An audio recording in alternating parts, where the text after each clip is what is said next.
It's so big because, you know, for some of these kids, this is the last time we're going to get to play high school football, and some of us are lucky, myself included, that we get to go to the next level.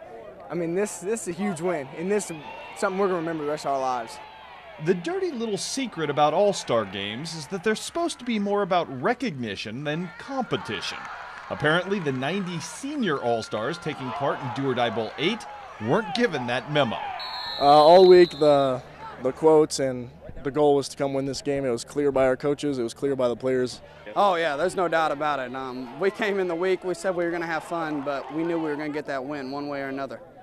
And that resolve, which was nearly of state championship level from both squads, was impossible to miss.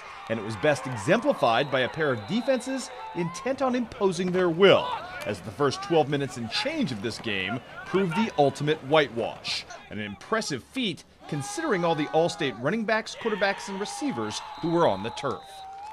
We play against each other in the season. It's kind of competitive, but playing with these guys, working together all the time. This week of practice has been pretty fun with these guys. Some of these kids like Will Mefford, Shoemaker, and Hamilton, and all them guys, it's fun playing with them. But, man, it's hard work preparing to play against them, but it's real fun playing with them on the same field.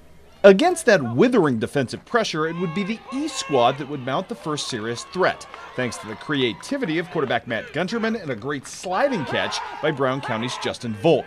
But the East would come away empty on this drive after Nathan Knuffman missed a 49-yard field goal. The West offense then would awake to open the second quarter. A Kevin Jennings slant pass lit the fire, but it was a little play-calling chicanery that would set the table. Seth Williams takes the snap from the pistol, drops it out. There is a lateral out on the right side.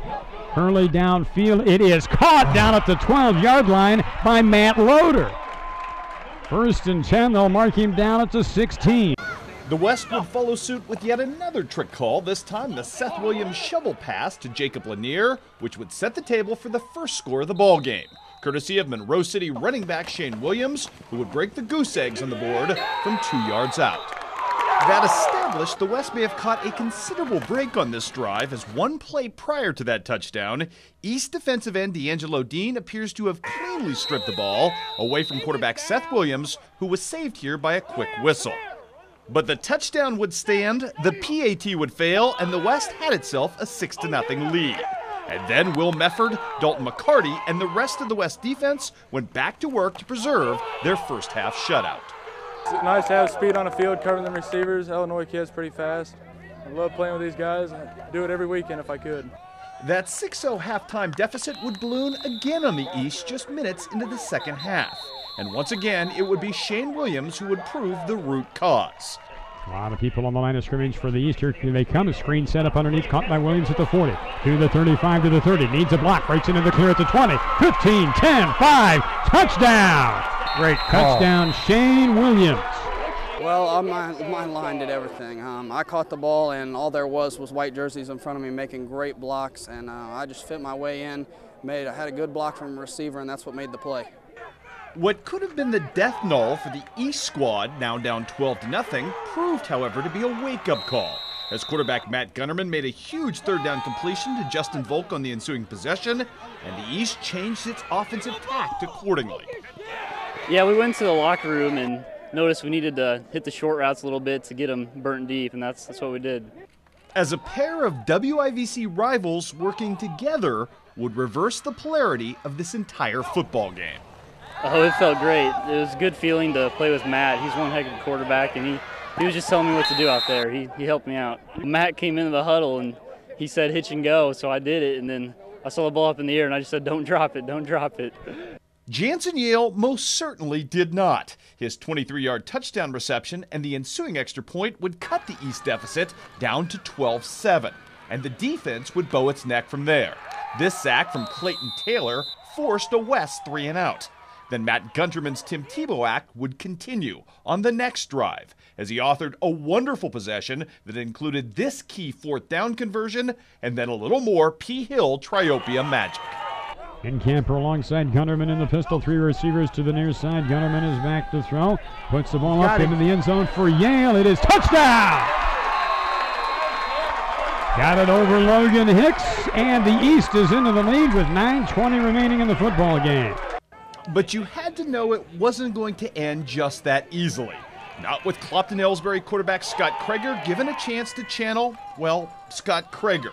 80 yards from potential victory, the Indian Hawk All-State quarterback went to work. Honestly, when I heard he was the quarterback, I thought, well, hey, I've been running option my whole life. I'm excited to get to run some spread, and I'm glad this guy's throwing the football. And just the way he saw the field, the way he can move and run and get out of the situations that he was put in, great quarterback, and he led this team.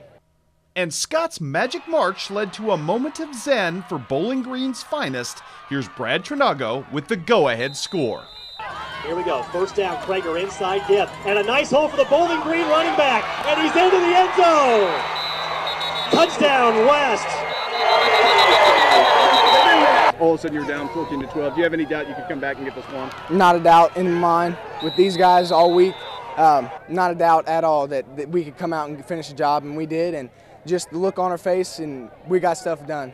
But while they were now back on top at 20-14, the West squad left 2 minutes and 30 seconds of agonizing time on the clock for Matt Gunnerman in the East to counterpunch. And he certainly marshaled his team across midfield and eventually beyond the West 30-yard line when a Tyler Shoemaker sack with 15 seconds left stymied the momentum, which just left 7 ticks on the clock and one last shot at glory for the East.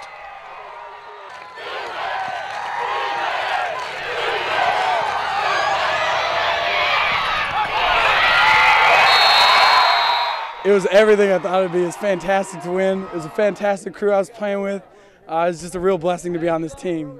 If any chance we can get to beat up on the Illinois boys, we like to, but they're good kids, great game, real fun week, good people on both sides, and I tell you what, it was real fun. I give all the props to the East squad too. They were great, fun game. It was all the way down to the wire. I enjoyed it so much. Oh yeah, it was a lot of fun coming out here. I thank everybody at the KHQA for getting me out here, and it was just fun. A great team, great players, it was just unbelievable.